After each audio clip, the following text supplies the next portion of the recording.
नमस्कार, आप देख रहे हैं खिलाड़ी नंबर 1। मैं हूं सुमित और मंगलवार का दिन भारतीय बाजारों में शुरुआत तो आज थोड़ी रफ्तार के साथ हुई, लेकिन मोर और लेस इंडिसेस अभी फ्लैटिश टोन पे कामकाज करता हुआ आपको दिखाई पड़ेगा। लेकिन आज एक्शन है निफ्टी बैंक के अंदर। निफ्टी बैंक लेकर आए कि वहां पर फिर निफ्टी एक्सपायरी और उसका एक impact.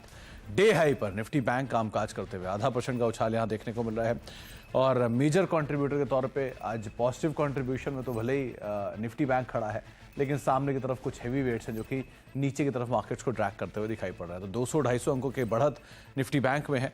ICICI bank, SBI, axis bank, ये तीन नाम जो कि पॉजिटिव कंट्रीब्यूशन देते हुए।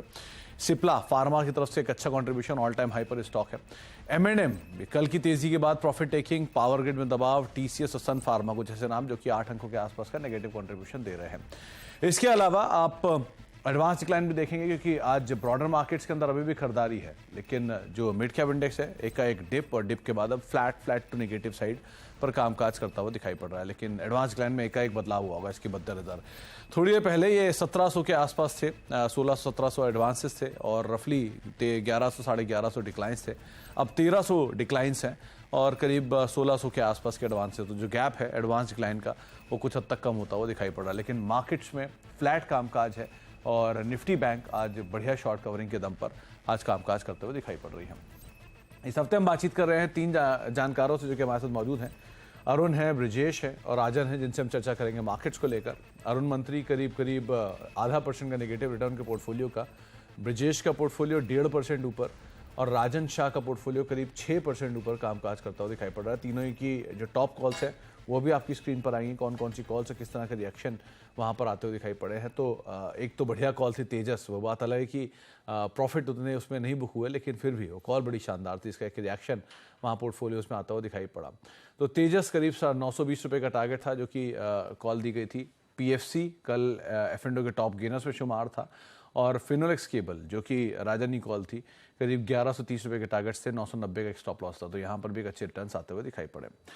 तीनों जानकार हमारे साथ मौजूद हैं, तीनों से बातचीत कर लेते हैं मार्केट्स को लेकर भी और साथ साथ उनकी इंडिविजुअल कॉल्स के ऊपर भी। तो राजन, सबसे पहले तो आपके साथ मार्केट्स को एक व्यू लेना चाहूँगा कि बाजार में आज बिल्कुल सीमित दायरे में कामकाज है।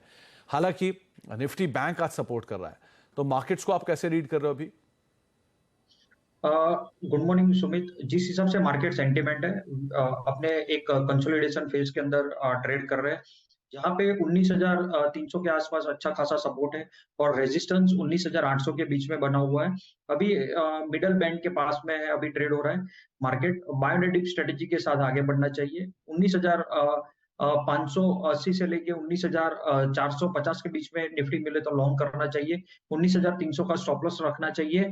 टारगेट के अंदर 19,750 से लेके 19,850 अपसाइड के टारगेट्स आ सकते हैं। एज ऑफ नाउ मंदी के ट्रेड लेने एडवाइजेबल नहीं है। मार्केट आगे जाके तेजी में जाएगा ऐसा दिख रहा है। और बैंक निफ्टी की बात करें तो बैंक निफ्टी के अंदर भी मंदी कट हो रही है और मार्केट तेजी की तरफ आगे बढ़ रहा है। तो बाय एंड डिप स्ट्रेटेजी के साथ इसमें भी आगे बढ़ना चाहिए। 44,500 के आसपास के काफी अच्छे सपोर्ट बन गए, वो स्टॉप लॉस के साथ आगे बढ़ना चाहिए। 45,500 और 45,800 ये दो टारगेट आ सकते हैं। तो मंदी के सौदे नहीं होने चाहिए इन टोटल, तो आप पहले यही ध्यान रखिएगा। और जो मंदी है भी निफ्टी बैंक में कटते हुए दिखाई पड़ रही है, तो ये आपको राय दी गई है राजन की तरफ से। ब्रजेश, आप कैसे रीड कर रहे हो मार्केट्स को, क्योंकि आज ब्रॉडर मार्केट्स अभी भी खरीदारी में है, निफ्टी बैंक सपोर्टिव है, फ्रंट लाइन इंडेक्स हालांकि रेंज में है। आप कैसे रीड किया मार्केट को आपने? Good morning Sumit ji. देखो मार्केट, मुझे भी लग रहा है कहीं ना कहीं हम रेंज में ट्रेड कर रहे हैं। मैं आज बेसिकली वेट, आज हालांकि बैंक निफ्टी की एक्सपायरी है, वीकली एक्सपायरी है, बट देन मैं थोड़ा वेटेज इंडिया विक्स को देना चाहूंगा, जहां पे इंडिया विक्स ऑलरेडी 2-2.5% पॉजिटिव में ट्रेड कर रहा है। तो निफ्टी स्पेसिफिक मुझे नहीं लगता कि आज कुछ ऐसा यहाँ से कुछ एग्रेसिव बाय होने वाला है। बैंक निफ्टी के चलते थोड़ा सपोर्ट होगा। मुझे लगता है कहीं ना कहीं निफ्टी मुझे फ्लैट क्लोजिंग ही दिखाई दे रहा है। मे बी एक बार बैंक निफ्टी के एक्सपायरी के बाद शायद थोड़ा सा मोमेंटम आए कल या परसों, बट देन आज के दिन के लिए अगर बात करते हैं तो मुझे लगता है ये फ्लैट ही रहेगा। बैंक निफ्टी में भी स्पेसिफिक जो हालांकि लास्ट 2-3 दिन से जो गिरे हुए थे उसी में हमें उछाल देखने मिल रहा है। जैसे कि पीएसयू बैंक और प्राइवेट बैंक में बात करते हैं, एक्सिस बैंक और आईसीआईसीआई बैंक में थोड़ा सा मोमेंटम देखने को मिल रहा है।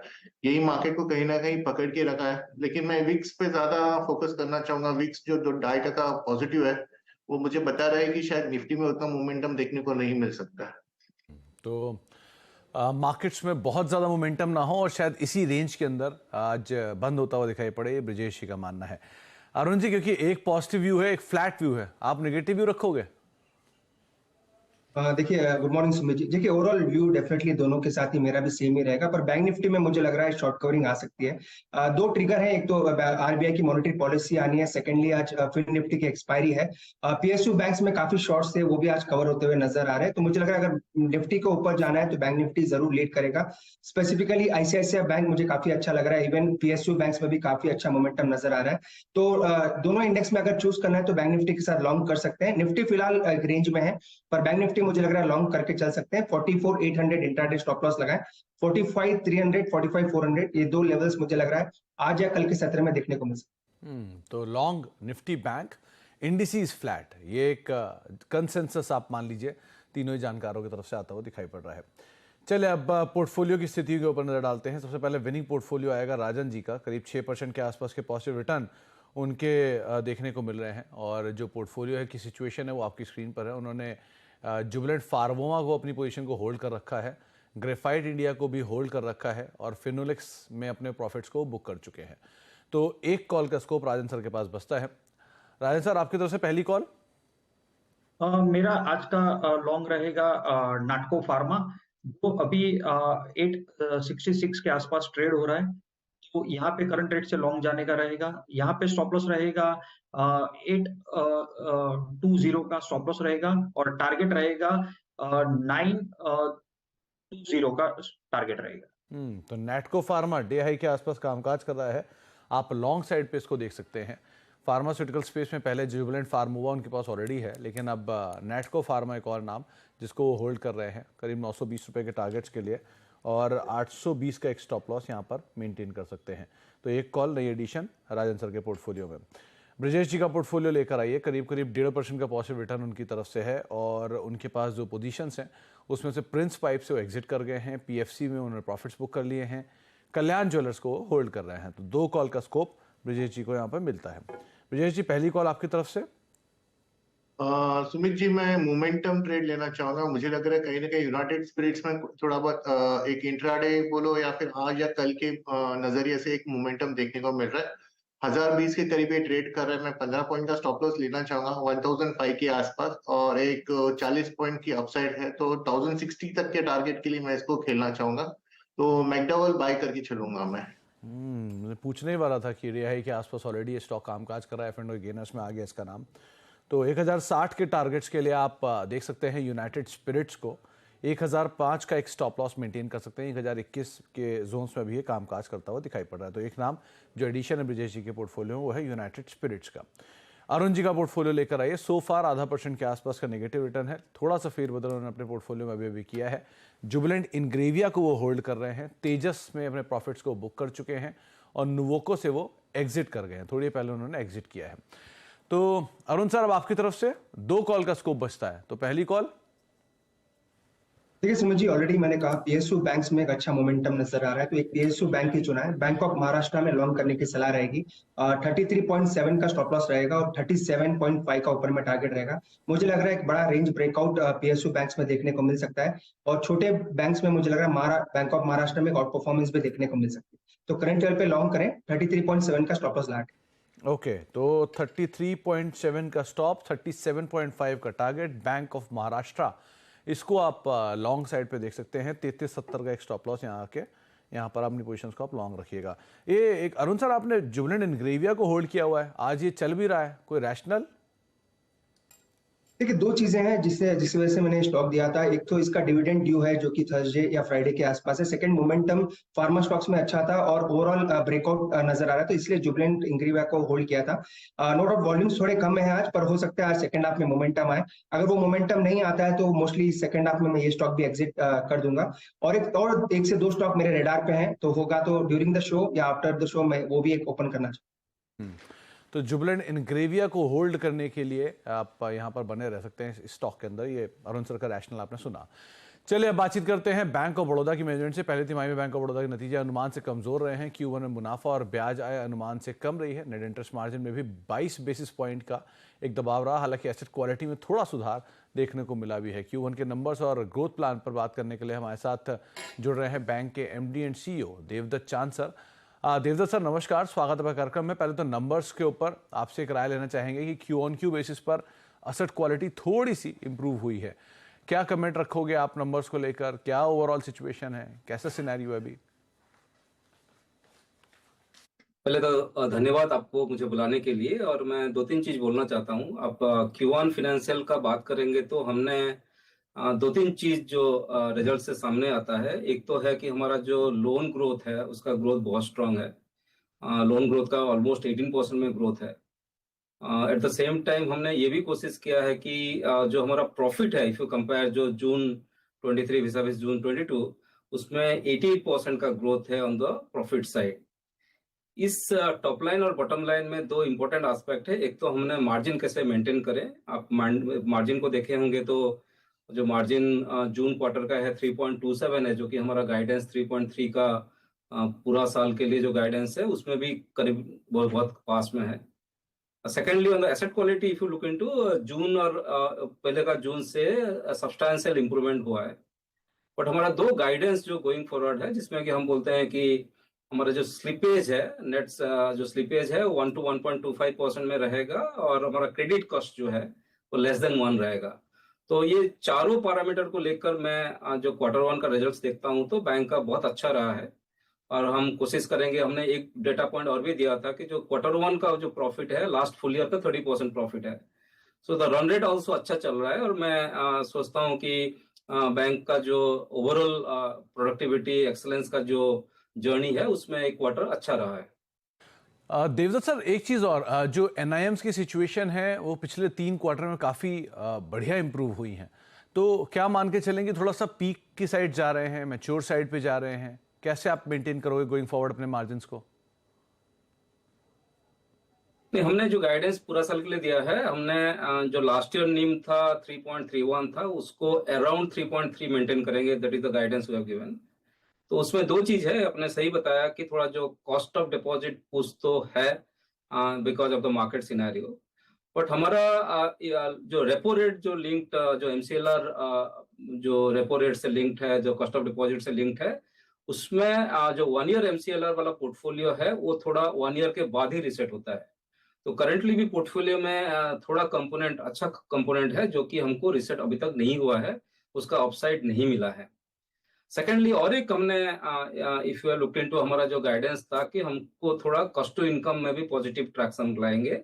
एंड इस क्वार्टर में आपने MTM का हटा देंगे तो जो जून 23 विसाविस जून 22 में जो कॉस्ट टू इनकम में ऑलमोस्ट लाइक 166 BPS का पॉजिटिव मूवमेंट है। फुल ईयर के लिए MTM लेकर तो 945 BPS का है। तो उसमें भी मैं सोचता हूं कि थोड़ा हम ऑपरेशनल एफिशिएंसी क्रिएट करेंगे, डिजिटाइजेशन का तरफ थोड़ा प्रोसेस के लिए जाएंगे, तो हमने ये पर्टिकुलर जो नीम गाइडेंस को मेंटेन करने के लिए मैं सोचता हूं कि जो सक्षम हो पाएंगे। बट कोशिश यही रहेगा, but then this is based on the outlook जो एज ऑन टुडे है। एनी चेंज आउटलुक होगा तो then will communicate to the market at that point of time. But अभी तो हमारा पूरा विश्वास है कि हमने जो अराउंड 3.3% जो नीम है उसको मेंटेन करने के लिए पूरा साल के लिए सक्षम होंगे। एक बात और बताएं, जो स्लिपेजेस हैं, रिकवरीज हैं, उनका क्या ट्रेंड है, क्या सिचुएशन है अभी? कैसा ट्रेंड आप एक्सपेक्ट कर रहे हो second half of financial year में? नहीं, जैसे कि हमने जो स्लिपेज रेशियो 1 to 1.25 का जो ओवरऑल गाइडेंस फुल ईयर के लिए है वही मेंटेन करेंगे। बट आपने सही बताया, नॉर्मली Q1 आपने लास्ट ईयर भी Q1 देखे होंगे तो थोड़ा लंपी था, बिकॉज नॉट ओनली मानसून का इम्पैक्ट है, इसी टाइम में ही नॉर्मली ट्रांसफर नॉर्मली रहता है बैंकों का, एंड थोड़ा स्लैक सीजन का फर्स्ट क्वार्टर है तो थोड़ा रिकवरी कम रहता है। बट गोइंग फॉरवर्ड हमने जो गाइडेंस दिए हैं उसी में Q2 में रिकवरी बेटर होना चाहिए डेफिनेटली, और ओवरऑल गाइडेंस जो 1 to 1.25 को मेंटेन करने में सक्षम रहेंगे। ओके, चलिए बहुत बहुत शुक्रिया देवदत्त सर हमारे साथ मौजूद रहने के लिए और नंबर से बातचीत करने के लिए, तमाम डिटेल्स हमसे शेयर करने के लिए, बातचीत करने के लिए बैंक ऑफ बड़ौदा की अर्निंग्स को लेकर भी। एक भाई बैंक ऑफ बड़ौदा का स्टॉक लेकर आए, किस तरह की सिचुएशंस यहाँ पर देखने को मिल रही है? हालांकि जो नंबर्स हैं वो ऑलरेडी एक अच्छी डिस्काउंटिंग दिखा चुके थे, लेकिन आज जो क्योंकि PSU में बाइंग है तो उसका भी एक इम्पैक्ट है। 2% ऊपर ही BOB का स्टॉक ट्रेड करता हुआ दिखाई पड़ रहा है। एक ब्रेक का वक्त हो गया, ब्रेक के बाद लौटेंगे और बातचीत करेंगे हमारे जो तीनों खिलाड़ी हैं उनसे। दो कॉल्स, एक कॉल्स का स्कोप अभी और बाकी है, उनसे भी चर्चा करते हैं छोटे ब्रेक पर।